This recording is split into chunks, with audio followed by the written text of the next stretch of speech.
All right, welcome back. And I'm wondering, did you take the test and what did you turn out to be?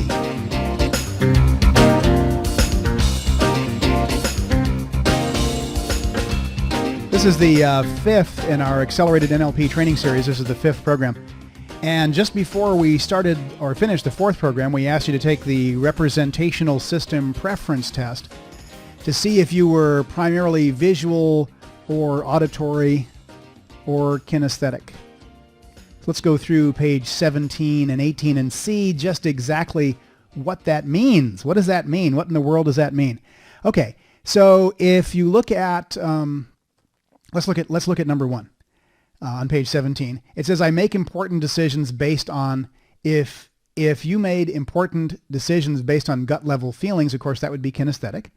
If you made important decisions based on auditory, that would be which way sounds best. If you made important decisions based on what looks best to you, then that would be visual. And if you had precise review and study of the issues, that would be auditory digital. During an argument, I'm most likely to be influenced by the other person's tone of voice, which is auditory. Whether or not I can see the other person's point of view is visual. The logic of the other person's argument is auditory digital. And whether or not I'm in touch with the other person's true feelings, of course, is kinesthetic. I most easily communicate what's going on with me by the way I dress and look. That's visual. The feelings that I share, kinesthetic. The words that I choose, auditory digital. And my tone of voice would be auditory. Now, auditory digital simply means it's a more dissociated way of thinking, and it's also unspecified. In some of the handouts we have, it's called unspecified, which means it's not specified as to representational system. It's more left-brained. Let's look at number 4. If it's easiest for me to find the ideal volume and tuning on a stereo system, to select the most intellectually relevant point in an interesting subject, well, the first would be auditory and the second would be auditory digital. The third would be select the most comfortable furniture, which would be kinesthetic, and select rich, attractive color combinations would be visual. And number 5, I'm very attuned to the sounds of my surroundings, which would be auditory. I'm very adept at making sense of new facts and data, auditory digital. I'm very sensitive as to the way articles of clothing feel on my body. That's kinesthetic. And I have a strong response to colors and to the way a room looks is visual. So maybe you began to notice that people use certain words to describe their experience. Let's look at page 19. On page 19 is a list of predicates. Now, predicates are words that essentially refer to a certain representational system. The visual predicates are on the left, the auditory in the middle, kinesthetic, and then unspecified, and those are in the 4 columns across the top. Visual people tend to memorize by seeing pictures. They're less distracted by noise. They often have trouble remembering and certainly are bored by long verbal instructions because their mind may wander. They're interested in how the program looks. Typically, auditory people are easily distracted by noise. They can repeat things back to you easily and learn by listening. They like music and like to talk on the phone. The tone of voice and the words used can be important. Kinesthetic, they often talk very slowly and breathily. Is that a word? Breathily? I think it is. Anyway, if it isn't, we just put it in the dictionary and there it is. They respond to physical rewards and touching. They memorize by doing or walking through something. Now, they'll be interested in how a program feels, if it feels right or gives them a gut feeling. And finally, unspecified. They spend a fair amount of time talking to themselves. They memorize by steps, procedures, and sequences. They'll want to know the program makes sense to them. They can also sometimes exhibit characteristics of other representational systems. Now, what's really, really interesting is we taught this to a group of commodities futures brokers quite a while back now, I think at least 10 years ago. And their average income from a new account was about $5,000. We managed to triple it, and one of the things we simply did was we asked them to pay attention to the voice tonality of the person as they phoned in. Listen to whether they're visual and or auditory or kinesthetic or unspecified, and then to throw some predicates at them and notice which one that they responded best to. We actually have a tape of a guy who calls in and he goes like this. The fellow on the other end of the phone goes like this. He goes, hello. And the salesperson goes, hello. And then the guy says, hello, I'm from international, blah, blah, blah, commodities traders. And the guy on the other end of the client on the other end of the phone said, I've told you not to call me. I don't want to talk to anybody. I really just can't stand talking to you people. And the salesperson on the end of the phone decided that this fellow was kinesthetic. So he slowed his voice way down and he said, I know. He said, and he told me later, he said, I went right down the list. He said, so if you look at the list on page 19, this is roughly what he said. He said, I know how you feel. He said, we haven't given you anything that you can really touch, nothing you can really grasp or get a hold of. In fact, the information probably has been slipping through your fingers, nothing you could catch on to. And the guy on the other phone, after he got halfway down the list, the guy on the other end of the phone goes, yes. He said, you're the first person who's ever communicated with me. And he ended up opening a nice account with the fella. So words are only 7%. Yet what we're going to do here is learn how to communicate using words. But we're going to learn how to communicate using words included in different representational systems. You probably like the words that are in the representational system that you use. You know? So if you're visual, you probably like to take a look at something and see how it's going to be. If you're auditory, you like to hear the right sounds. And if you're kinesthetic, you like to just sort of get a feel for things. So we're going to talk about how do you use these words that include different representational systems. And because this might surprise you, there are a lot more people out there in the world than who are different from what you're doing. Roughly, and we think this is a rough average, we think about 40% of the people in the United States are visual, and 40% of the people in the United States are kinesthetic, and about 20% of the people in the US are auditory and auditory digital. Now, people change from moment to moment. They change from week to week and year to year. Different things that happen in people's lives mean they utilize different representational systems from time to time. So just because you tested this way today doesn't mean that you'd test this way tomorrow. And I think it's real important that we don't use this information to pigeonhole people. I think it would be real unfortunate if someone who had come to take one of my trainings went home and said, I'm a kinesthetic and that's good, or I'm a visual and that's the best.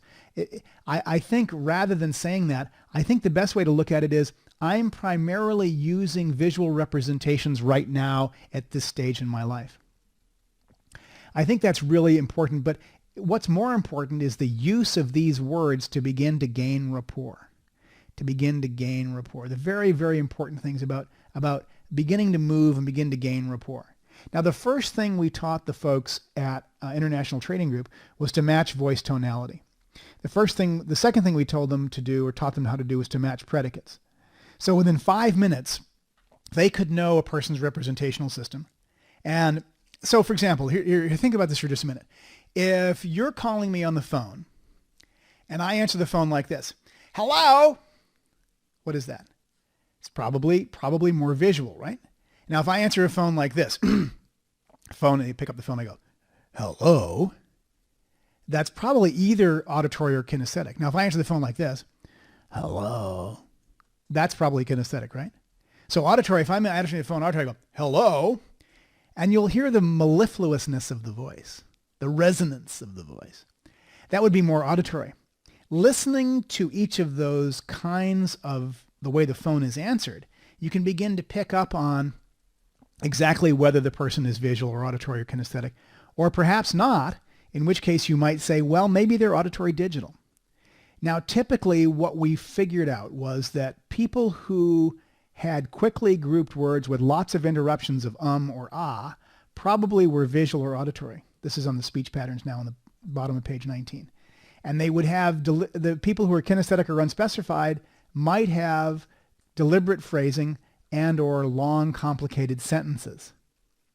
The processing pattern for someone who is visual or auditory might be quick with a minimum of detail, and they might let you know unconsciously when they understand by changing the subject. Someone who is kinesthetic or unspecified might want more detail or might have more detail. They might not give you an indication of understanding unless you ask them.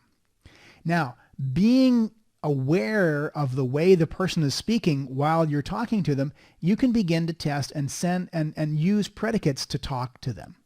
You can begin to say, if you think the person's visual, they pick up the phone, they go, hello, and you go, hi, how's it going? I want you to take a look at something that I'm going to ask you just to show it to you. And of course, but you see, you're talking to them on the phone, but nevertheless, you can still use visual predicates. Of course, it's also just as easy to do it. It's also just as easy to do it when you're in person is to use the visual predicates, but it's also equally effective to use it on the phone. Now, in NLP, our belief is that the descriptions that we use to describe what's going on in our head are not metaphorical descriptions, but they're actually real and accurate descriptions. If someone you're talking to says, I don't see what you're saying, the truth is they just don't see it. So what does that mean? That means they've been unable to make a picture in their head based on the amount of information you've given them. If somebody says to you, what you're saying to me doesn't sound right, it very well may mean that your tone of voice is not appropriate for them to be able to decide that. And if someone says, I don't feel right about this particular issue, that means you haven't said the right things that would cause them to have that kind of feeling inside themselves. Now, if someone says this doesn't make sense, what they're telling you is that you haven't given them enough logical, reasonable, rational, digital information about what they're deciding on. Now, one of the things that Virginia Satir used to do, and I mentioned Virginia Satir early on, one of the things that Virginia Satir used to do is she would, when she did couple counseling, is she would do translation. So this is the process of translation. This is how it works. She would actually translate from one representational system to another. So let's look at our predicates on page 19, and let's just go down the list here first of all. Visual predicates include see, look, view, appear, show. It's going to dawn on you. I'm going to reveal this to you. Envision, illuminate, imagine, clear, foggy, focused, hazy, crystal, picture. Those are all visual predicates. Auditory predicates include the words hear, listen, sounds, to make music. That's music to my ears. Harmonize, tune in, tune out. I'm all ears. It rings a bell. Silence, to be heard, to resonate. Deaf, mellifluous, dissonance, question, and unhearing. Those are all auditory words. Kinesthetic words include feel, touch, grasp, to get a hold of, to slip through my fingers. The meaning slip through my fingers. I can't catch on to what you're saying. Tap into, make contact, throw out, turn around. Hard, unfeeling, concrete, scrape, get a handle, and solid. And the unspecified, which we call auditory digital, includes the words sense, to experience, understand, think, learn, process, decide, motivate, consider, change, perceive, insensitive, distinct, conceive, and know. Now, so let's see how this would work. Virginia Satir used to have somebody come in to her office, and she would actually do translation for them. The funny part about it is, in the early days of NLP, we actually had a tape of a therapist.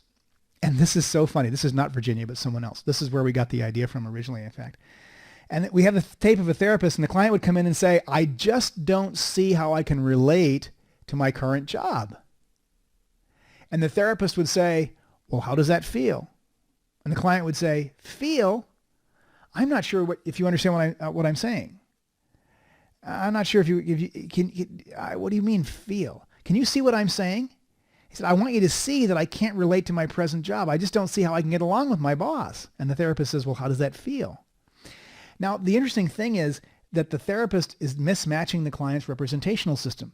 And quite frankly, someone who's visual may have no idea how it feels. But the issue is for them is not how it feels. The issue is that the person can't see how to relate to the present boss. Actually, what happens when you do that is it just blows out the rapport. Now, one of the things that Virginia Satir used to do, and this is kind of fun, is she used to actually translate. So when a husband would say, I just don't think, I just can't see how my wife can do that, and maybe she would be kinesthetic, he'd be visual. She would actually translate, and she would say, so here's an example. She would say her husband, let's say the husband was kinesthetic and the wife was real visual. So she would say to him, he would say to her, you don't give me hugs anymore. And Virginia would ask the wife, what's up? And the wife would say, I remember how good he used to look when he wore his uniform. And so Virginia would say to the wife, you know how you feel when you looked at him when he wore the uniform? And she'd go, yes. You see, when you see the uniform, she would go, yes. And the wife would say, and Virginia would say to the wife, well, that's how he feels when you give him a hug.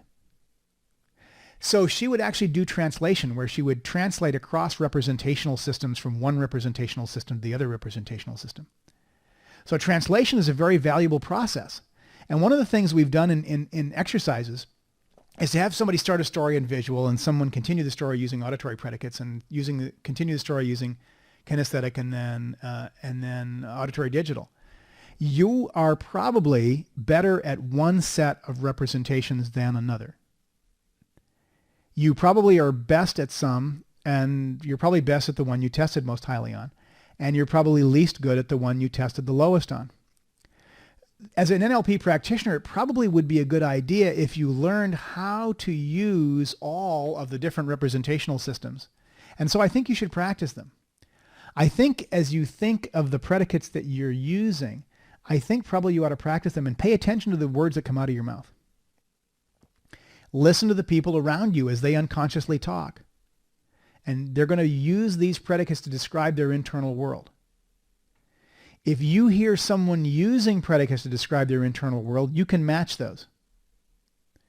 You can match those predicates as they talk. If you hear someone say, that just doesn't look right, you can say to them, do you see what I mean? And they're going to feel more comfortable. If they say, well, you know, I really have to think about it. And you could say, well, does this make any sense to you?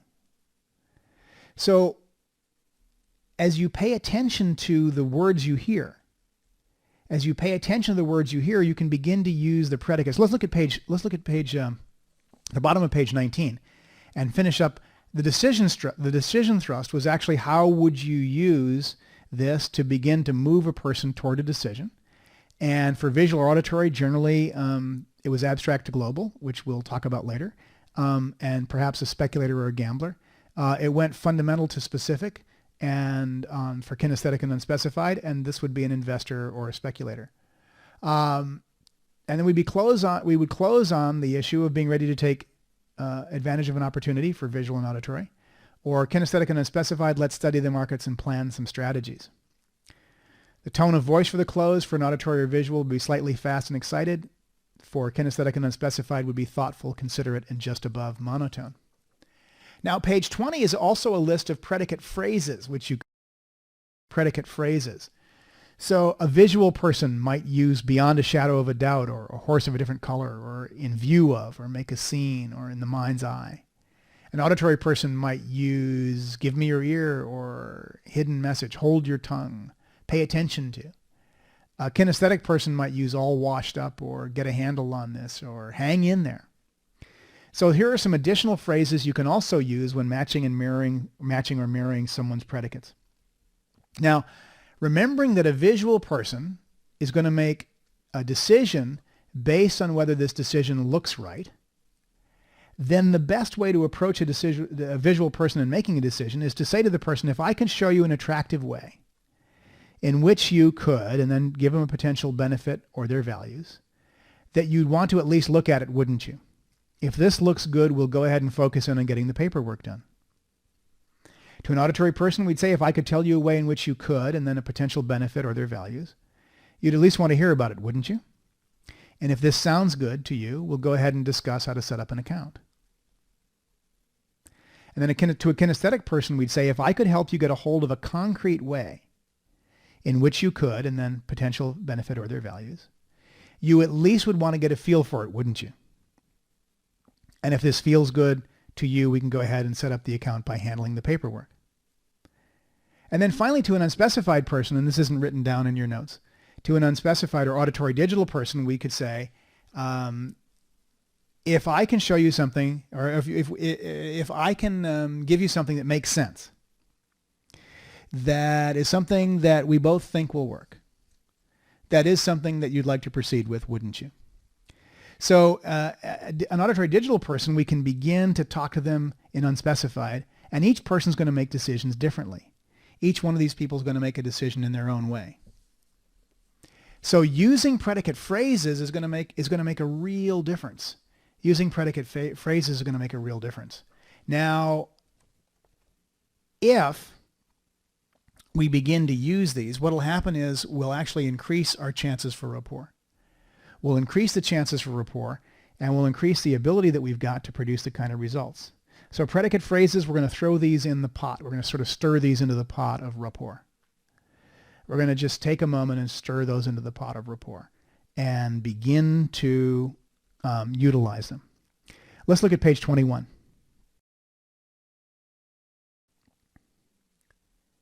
It's useful to be able to notice whether a person, just from their body physiology, is visual or auditory or kinesthetic. We've been talking up to this point about predicate phrases and rapport, and actually doing them on the phone, which is useful. But if you're in person, you can actually look across at the person and see, maybe you can get a chance to look and see whether the person is visual or auditory or kinesthetic or auditory digital. And here are some ways to notice that. This will actually give you a sort of a quicker way to notice and perhaps match them in a quicker way or a more easy way. So let's look at page 21. Someone who's visual will often stand or sit with their hands or bodies erect with their eyes up. They'll be breathing from the top of their lungs, as I mentioned before. They may sit forward in the chair. A visual person will tend to be more organized, more neat, more well-groomed. They're often thin and wiry. They memorize by seeing pictures and are less distracted by noise. They have trouble remembering verbal instructions because their mind may wander. A visual person will be interested in how your program looks. Appearances are important to them. Someone who's auditory will quite often move their eyes sideways. They'll breathe from the middle of their chest. They typically talk to themselves. They may be easily distracted by noise. Some can even move their lips when they talk to themselves or repeat things back to you. They learn by listening. They usually like music and talking on the phone. They memorize by steps, procedures, and sequences. The auditory person likes to be told how they're doing and responds to a certain tone of voice or a certain set of words. They'll be interested in what you have to say about your program. Someone who's kinesthetic will typically be breathing from the bottom of their lungs, so you'll see their stomach go in and out when they breathe. I mentioned earlier belly breathers. They often move and talk very, very slowly. They respond to physical rewards and into touching, and they also may stand closer to someone than a visual person. They memorize by doing or by walking through something. So they'll do a walkthrough, or you have to do the process of it. And they'll be interested in if your program feels right, or if you can give them something they can grasp. Auditory digital people will spend a fair amount of time talking to themselves. In fact, I can remember one auditory digital person that I worked with who actually repeated every instruction back to them. Repeated every instruction back to them. Whatever instruction that you gave them, they would actually go down into auditory digital with their eyes. They'd move their eyes down into AD, and they would actually give you back or think about what you said before they could give you anything back to you.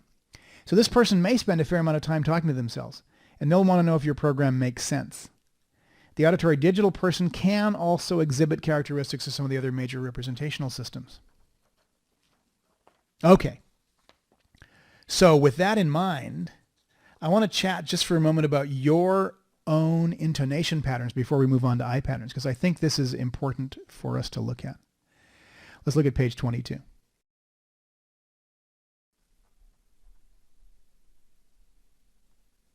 Page 22, right? Now, the arrows indicate the tone of voice. And there's 3 different ways that we can communicate in the English language. When you come to the practitioner training, we'll actually do an exercise on this, and we'll do an exercise where you can learn how to do voice matching at this point. Voice matching is extremely powerful, and we'll go through all of that in our practitioner training. Be very, very easy for you to pick up. If you want to practice it this week, by all means, go right ahead. Feel free to do it. So let's talk about, there's 3 major constructions that we use in terms of tonality in the English language. The first type of tonality is the questioning tonality. And let me take all content out of here, so I'll just use the word word, and that means word, word, word. Word, word, word just means a sentence. Okay? So the questioning tonality would go like this. Word, word, word. That would be a question. Now a statement would be word, word, word.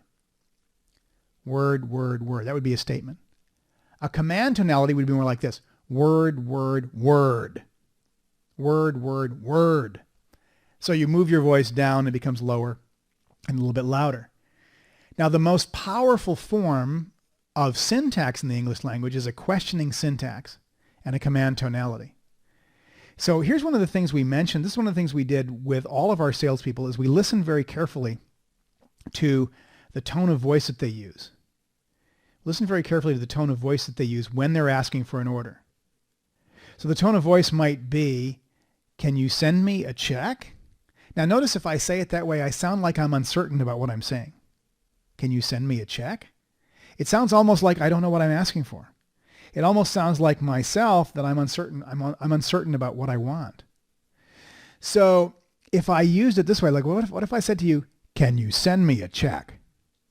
In that sense, I sound more certain about it. And that's one of the things we do for all of our telephone salespeople when we're doing trainings, as well as for the people we've trained. And quite frankly, either in person when they're doing in-person sales or on the phone. And quite frankly, the command tonality works a lot better. It really, really, really seems to produce better results. So whenever you're using certain tonality, make sure whenever you're talking to someone and paying attention to that, use your tone of voice. Use your tone of voice in a way that's going to produce results for you. All right, let's move on to page 23. And this by the way, is some of the most fun stuff for me in NLP is the eye patterns. Because here's the thing. People move their eyes in all different kinds of directions, don't they? Have you ever watched people, you talk to them and they move their eyes up and down and all over the place? Do you ever wonder why they're doing that? Do you ever wonder why they're doing it? Well, there's a reason, actually. And the reason is they're actually doing things inside their head. Now, this particular eye pattern chart is a normally organized chart. So this is someone who's normally organized. That doesn't mean that someone who is not organized this way is abnormal. It just simply means they're reversed. When we say normally organized, what that means is that the majority of people, and I think roughly 80% of people or more in the United States or in the world are organized this way. My experience of looking at eye patterns over the years is that everyone is either this way or 100% reversed. Now, there are some exceptions to that, but let's talk about that for a moment. Let's talk about eye patterns. If you've watched people for a while, perhaps even since the beginning of when we talked about sensory acuity, you may have noticed that when people move their eyes in certain directions when they said certain things. The person might have said to you, yeah, I can see that. And they might have moved their eyes up as you looked at the person. They might have moved their eyes up and to the right. Or the person might have said, that just doesn't sound right. And they might have moved their eyes horizontally to the right. Somebody might have said, well, I just don't get a feeling for that. And they might have moved their eyes downward and to the left as you look at them. Well, these eye patterns are also quite useful because we can get an idea of what's going on inside the person's head. So let's look at page 23 now. The left-hand side of the eye chart is constructed for the most part, and the right-hand side is recalled. And at the top, it's visual construct and visual recall. Visual construct on the left as you look at the person, and visual recall on the right as you look at the person. Now, what's really handy about this is to make it easy for you to memorize this chart, which I would recommend, is that it's alphabetical order. So when you're looking at a person, construct is always on the left and recall is always on the right, unless the person is reverse organized, in which case it's totally reversed. So someone who's normally organized, and there's a high percentage of this, it's related highly to right-handedness. So someone who's right-handed usually will be normally organized, except of course I've met people who are right-handed and reverse organized. So as you look at the person, someone who's making sounds in their head or remembering sounds or creating sounds are going to be moving their eyes horizontally. And on the left-hand side is auditory construct, and on the right-hand side is auditory recall as you look at the person again. Now down at the bottom, on the left-hand side is kinesthetic, and on the right-hand side is auditory digital. Kinesthetic is their feelings, that is their internal feelings. And auditory digital is self-talk. Now, what's interesting is, I think you know enough of NLP that you're beginning to see some things. And you're beginning to see some things, perhaps even if you had seen them and didn't notice, you're beginning to see some things that you hadn't realized you were seeing before. Now, I think many of you were surprised to discover you could actually hear certain tones of voice and begin to match them, and that you could actually get into rapport with somebody. Yes, so as we go on now and begin to look at the eye pattern chart, this is extremely useful for knowing what a person's doing inside their heads. So for example, if a person looks up to visual, as you talk to them, perhaps they look up to their visual recall, you could say to them, do you see what I mean? If someone, you're talking to them and they move their eyes horizontally, you could say to them, does that sound right? If they move their eyes down and to the left, as you look at them, then you could say, do you get a feel for what I'm saying? Or if they move their eyes down and to the right as you look at them, and you could say, well, does that make sense? So having learned how to watch the eyes, you can begin then to match the predicates that we've just learned to the eye patterns. And then you'll have a broader range of behavior available to you. As you discover, you'll have greater and greater flexibility. As you grow in the flexibility and the capability of using these predicates with the new sensory awareness that you've learned, paying attention to skin color and skin tonus, the symmetry of the facial muscles, watch the breathing, the rate and location, the pupils, the eye focus, the pupil dilation, listening to the tone of voice, noticing the predicates. Now you can simply stir this into the pot, add this in, and pay attention to their eye patterns, paying attention to their eye patterns, and noticing exactly what they're doing. You can begin to notice that a person moves their eyes in certain directions, and you can wonder, what are they doing inside their head? For a while, I even asked people, did you just make a picture? And they said, yes. How did you know? How did you know? And in fact, as you begin to look at this, of course, people move their eyes very quickly. People move their eyes. Some people move their eyes very slowly. Some people actually close their eyes when they move their eyes. I've seen people who actually close their eyes and move them in a certain way. If the person closes their eyes, it doesn't mean you can't see them easily, because you can still look at the eyeballs underneath the eyelids. In fact, I know an NLP practitioner who can read eye patterns from the back of their heads. Now, I'm not sure if you can do that yet. But what he does is he calibrates from the micro muscle movements in the back of the head and watches the head move minutely, the minute movements as the person moves their eyes in certain directions. So as you begin to pay attention to eye patterns, notice that usually when these eye patterns occur is when someone is constructing something or recalling something in terms of bringing up a memory. Now there's one other thing. Sometimes when a person is bringing up a memory that is sort of easy to remember, then oftentimes they just defocus their eyes. And if they just defocus their eyes, that doesn't mean they're not moving to a certain place. It means the memory is really, really easy to remember. It's like really right out in front. Now, the first thing I think we're going to want to do when we use eye patterns is to discover whether a person is normally organized or reverse organized. Discover whether a person is normally organized or reverse organized. Someone who's normally organized will have the eye pattern chart on page 23. A person who is reverse organized will have the exact mirror image of this chart. In other words, just turn it over and look at it through the light, and look at the backside of it through the light, and that's the exact way that their eye patterns will be organized. Here's a tip-off, by the way. One of the things I use is usually the watch is in auditory digital. I've noticed that a person will usually look at their watch with the auditory digital part, because that's the easiest place to comprehend time. Now, that's not always the case. In fact, one time we met a guy in, where was he? In Honolulu, who was working for the Pat Kelly hotels. And he had his watch on his right hand. And so we said to him, say, you're right-handed, or left-handed, aren't you? And he said, oh, no. Oh, he said, how'd you pick that up? Oh, the watch, he said. He said, I used to be a bouncer. And he said, so I put my watch on my right hand just in case I had to sucker punch somebody, they wouldn't see it coming. So it's not always the case, but usually if you look at a person's watch, that's usually a very quick way of discovering whether they're normally organized or reverse organized. Someone who is normally organized will usually wear their watch on their left hand. And normal organization generally means right-handed. Now, it's also possible for someone to be normally organized and left-handed. It's also possible for someone to be reverse organized and right-handed. Usually reverse organized right-handed people are people who were brought up in a school system where it wasn't okay for them to be left-handed. So they learned how to write right-handed because they were required to by the school. but their eye patterns didn't change. Now, the quickest way to find out whether a person is normally organized or reverse organized is to ask them some questions. And we've laid these questions out for you very easily on page 24. And this will make, there's a number of questions here, and you can make up the questions as long as the questions have the same intent. So let's talk about that for a moment. If you make up a question that's not exactly the same as the questions that are here, you want to make sure that it requires them to access something that's rather in the way back in their memory, as opposed to something that's rather recent.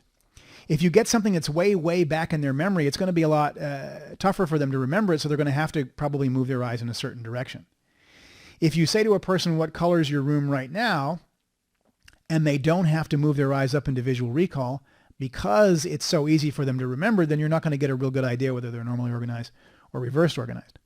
But if they have to remember something that's way, way back there in the past, then it's probably more likely that as they remember that, they're going to have to move their eyes in that direction. So that's why these questions are set up this way. These are some pretty good questions. So they're not by no means the only questions, but let's see what they are. So, and you can just go right down the list. In fact, what I would think that this week you might want to grab this chart and maybe your eye pattern questions as you go out and ask people, these questions. Notice they move their eyes in certain directions. So visual remembered is actually seeing images from memory or recalling things that you've seen before. And the question is, what was the color of the room you grew up in? Now, I have to admit, I did a business training in the United Kingdom, and there were some folks in the UK who objected to this question. So here's another question that will work, I think, equally as well, which is, what was the color of the first car you ever owned? And typically, if the person's normally organized, they should move their eyes up and to the right as you look at them. Okay, visual constructed.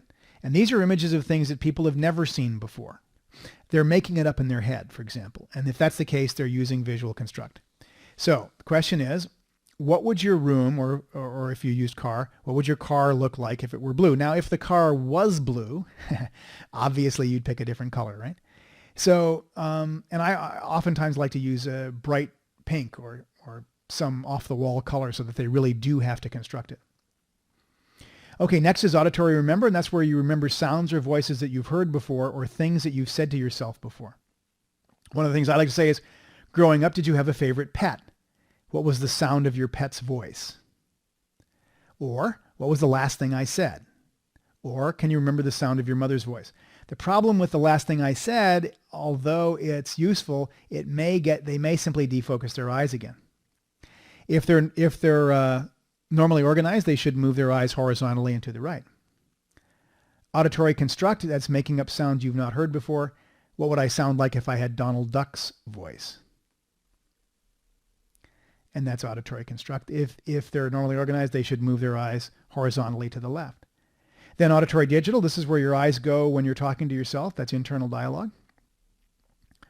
Can you recite the Pledge of Allegiance to yourself? This is useful in the United States. It isn't useful outside the U.S. because we're the only people that have, the only country that has a Pledge of Allegiance as far as I know. So then you could say, if you had somebody who didn't grow up here in the U.S., you could say, is there a poem from grade school that you can remember? Or can you say the times table for times 7 to yourself? Those are also useful in producing auditory digital. That's where the eyes, and they'll move downward and to the right as you look at the person. Then kinesthetic, and that's feelings or a sense of touch. And generally you look in this direction when you're accessing your feelings. You could say, do you have a favorite beach or place in the outdoors to walk? What does it feel like to walk there without shoes? Or what does it feel like to touch a wet rug? So those are all questions that are going to get in your client a certain response, and hopefully the client will move them. Well, hopefully the client will move their eyes in a certain direction. The client will move their eyes in a certain direction as you do that.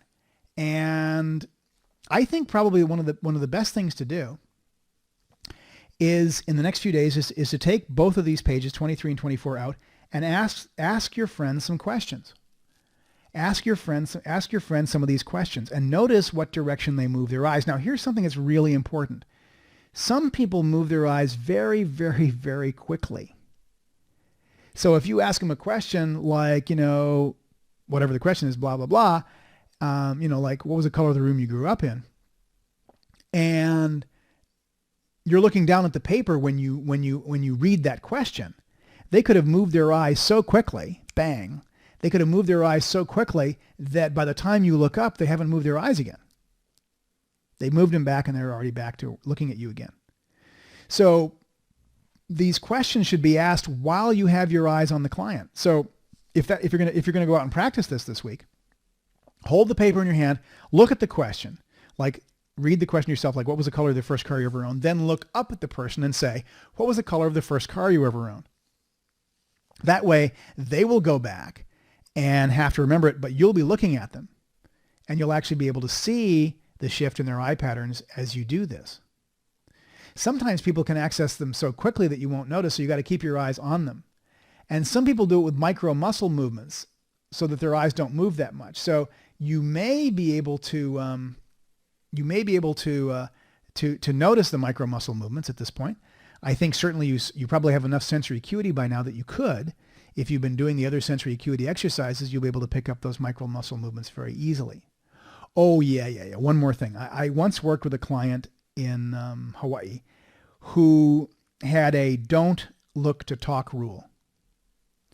And her don't look to talk rule was actually very interesting to me because she was a Hawaii-born Filipino. And the Filipinos in Hawaii have a don't look to talk rule. So she would look away from me when I was talking to her. And I walked into the office and she was working at an engineering firm. We were consulting there in Hawaii. And I walked into the office and sat down in the chair. And I said to her, what was the color of the room you grew up in? And she moved her eyes upward and to the left as I looked at her. And so I thought, oh, okay, she's reverse organized. That's possible. So then I said, what was the color of, what would your room look like if we painted it a bright orange? And she looked upward and to the left again. And I went, whoa. Now she's accessing both visual recall and visual construct as I look at her at the upper left-hand side. And she accessed all auditory on the left-hand side and all kinesthetic and all auditory digital on the left-hand side, to make a long story short. I went back to the office and I was so excited. I said, all right, we got one. This one's different from everybody else. I found somebody that's an exception to the eye pattern chart. Whoa. And we got we were going to write an article, and publish it in the whatever, we're going to publish it somewhere because we had somebody that accessed everything on the left-hand side. And then I got smart. And I went back the next week. Yeah. What happened there, Tad? How'd you get smart? I went back the next week and I sat on the other side of her. And lo and behold, she accessed, I said, what's the color of the room you grew up in? And she accessed everything on the right hand. She moved her eyes up and to the right. And I said, what would it look like if we painted it bright orange? And she moved up her eyes up and to the right. And she accessed everything, visual recall, visual construct on the right, auditory construct, auditory recall on the right, kinesthetic and auditory digital on the right. So what she had was a don't look at me to access your memories. And each time she looked away.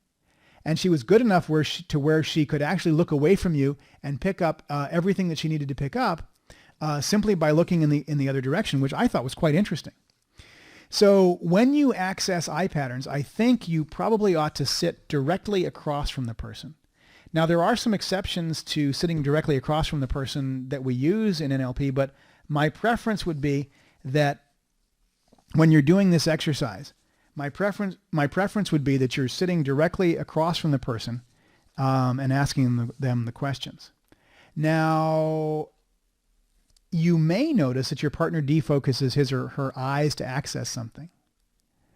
And rather than going to one of the quadrants, they just defocus their eyes. What that's about is that they have a preferred representational system and they're accessing that preferred representational system right on the surface so that they defocus their eyes and pick up the information which is readily available, and they don't have to go searching for it too much. They don't have to go really deeply into it too much. And so I think if you pay attention to that, you'll be in good shape. There's one other thing I want to talk about before you actually go and do this exercise. I think that's important. You may also notice that the client moves their eyes into two locations. When they were attempting to, in the Pentagon, when they were attempting to debunk NLP, one of the things they said was that NLP wasn't accurate or didn't actually work because the eye patterns didn't work. And what they noticed was that the generals, when they would ask a general a question, the general would move his eyes down and to the right as you look at him. And then, like, let's say it said to the general, what color was the room you grew up in? He would move his eyes down and to the right as you look at him, and then up to the right to visual recall. And so what they said was, well, this isn't terribly accurate because the general's moving his eyes to where you say is auditory digital. But the fact is the general was repeating the question before he actually accessed the information. So if you're going to go out and use this and test it, and I think it really is useful to test this, and I'll tell you why in just a moment. I think it really is useful to test it, but be aware that some people may have to repeat the question. In addition, some people may have a synesthesia, which means that they can access one representational system, or they will access one representational system in order to pick up another one. That's also a possibility. Now, this particular information, what would I use this for? This particular information, to me, this is really a major strength when I do consulting with kids, educational consulting. And you may know of a kid who's not doing well in school. Gosh, isn't that the worst thing? You poor kid, and what do kids know? I mean, kids do the best they can, you know. I mean, I think all kids really want to do the best they can. But this poor kid, and the kids, people tell you, or you're stupid, or you can't learn, or whatever. But the fact is that kids really do want to do the best they can. But many kids, they call them, they label them learning disabled in some way. And the fact is that it's simply the use of an inappropriate representational system. Now, that's now called dyslexia. And here's the possibility. Here's some possibilities. Let's look at the eye chart on page 23. A child who is labeled dyslexic, probably the quickest thing to ask this child is, what was the color of the room you grew up in? And notice where the child looks. Notice if their visual recall is on the right-hand side. You could also ask them, how do you spell success, and watch their eyes. Most of the kids that I've worked with, in fact, 99% of the kids I've ever worked with, when you say to them, how do you spell success, they'll either be going to visual construct or they'll be going down to kinesthetic. And I'm going to tell you something. Kinesthetic is not the place to spell success successfully. Successfully needs to be spelled in visual recall. So the quickest thing you can teach the child is to take the word success and put it up in the visual recall. And then, so here's what I'll say to the child. I'll say to him, look, visual recall, put this up, and to your, well, in this case, visual recall is going to be up and to the child's left. So you say to the child, put this up and to your left. As you look at them, it's going to be their right. And have them look at the word as they move their eyes into visual recall. As they move their eyes into visual recall, then have them, and break the word into syllables. That's the easiest way. So it would be S-U-C and then put a dot there and then C-E-S-S. Then, as they spell it, you tell them and then do it in two different colors. So make the S-U-C in blue and the C-E-S-S in red. So you'd say, spell the blue, and the child will go S-U-C, spell the red, C-E-S-S. Spell the blue, S-U-C, spell the red, C-E-S-S. Spell the blue, S-U-C, spell the red, C-E-S-S. Spell the red, C-E-S-S, spell the blue, S-U-C. Spell the blue, S-U-C, spell the red, C-E-S-S. And have them do that until you're bored with it. And then have them close their eyes and spell it. So now spell it, spell the blue, S-U-C, spell the red, C-E-S, and then tell them to spell it backwards. And they'll probably go S-S-E-C-C-U-S. And when they do that, it'll blow them away. I had a 17-year-old girl who was branded dyslexic. She was getting A's and B's in school from the beginning of school until age 7 when the dyslexia specialist came into town. Great, huh? And the dyslexia specialist found, of course, that she had dyslexia. And from 7 to 17, she complied. Now, her father was a professor at Brigham Young University, so he knew that dyslexia existed. I don't believe in dyslexia per se, but he knew that it existed. He was a professor at Brigham Young University, and he brought me to her. And And so the first thing I said was, how do you spell success? And she went down into her kinesthetics. And so I knew that we had a really good, if the child goes to kinesthetics right away, you're going to know clearly that that you've got something you can do here. So I did the pattern with her, and then I had her spell it backwards, and she spelled it backwards perfectly. And her father was sitting there, and his mouth was wide open like this, wah. And she was all grins, and just, feeling really great about it. If you have a child who's been branded dyslexic, they're probably simply using an inappropriate representational system. They may also not have picked a dominant hemisphere yet. Depending on how old they are, you may need to have them pick a dominant hemisphere, or you may need to teach them things which go across the hemispheres. If you're going to work a lot with kids, you may want to read Swassing and Barbie, and the name of the book is Teaching Through Modality Strengths. You may also want to read some things on educational kinesiology.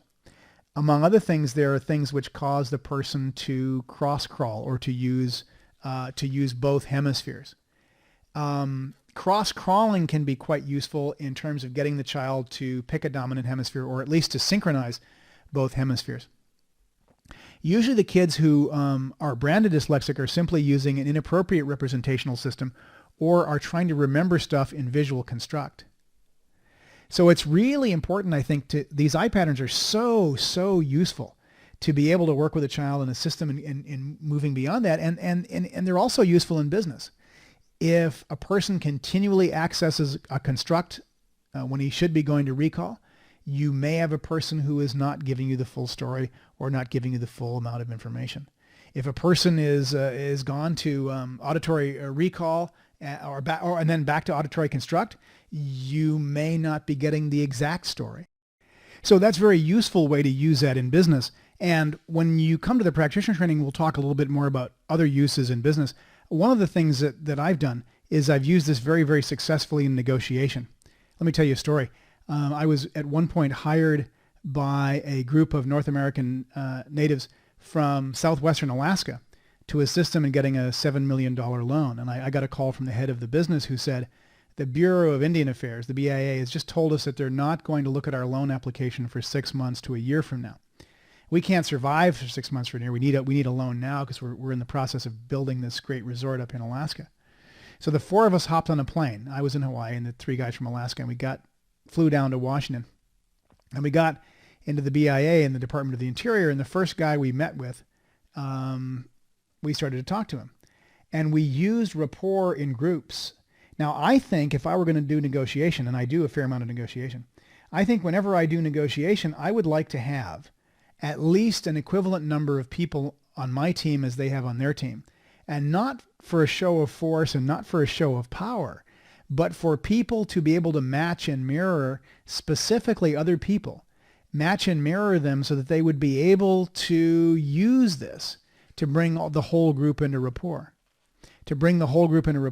And we did this in Washington, D.C. We had the two native guys. We actually had the chief and his son, and the CEO was carrying the bulk of the digital information, so he did what he could. But then I matched and mirrored one of the BIA guys, and then the chief and his son matched and mirrored the other BIA guys. And then halfway through, we switched it. And I can tell you all about that when you come to the practitioner training, because we've got diagrams and the whole thing. But anyway, at the end of that, the guy said, in 20 years of government, I've never seen my boss so excited about any project that's ever been brought to him. And your project isn't anything special. I don't understand. What do you guys have that no one else has? And I said, well, we're just a bunch of nice guys from Alaska. But the fact is, I would credit rapport with being able to do that. I would say that anytime you're going to negotiate, anytime you're going to do a major sales presentation, whether it's one-on-one or two-on-two or whatever, that you want to be very, very careful to look across at the person and notice their eye patterns, notice their predicates, and we'll show you how to use eye patterns and predicates as we move forward into strategies in a later one of these programs. But use rapport, use it and use it in groups and use it with individuals, because it will really, really make a major difference. There's a couple things I want to define here before we finish up with eye patterns. I want to define the lead representational system and the primary representational system, and these are simply definitions.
the lead representational system and the primary representational system.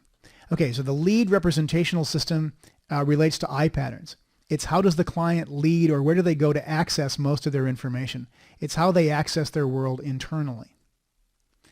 The primary representational system is comprised of the predicates and their physiology. And we talked about the physiology for each kind of person.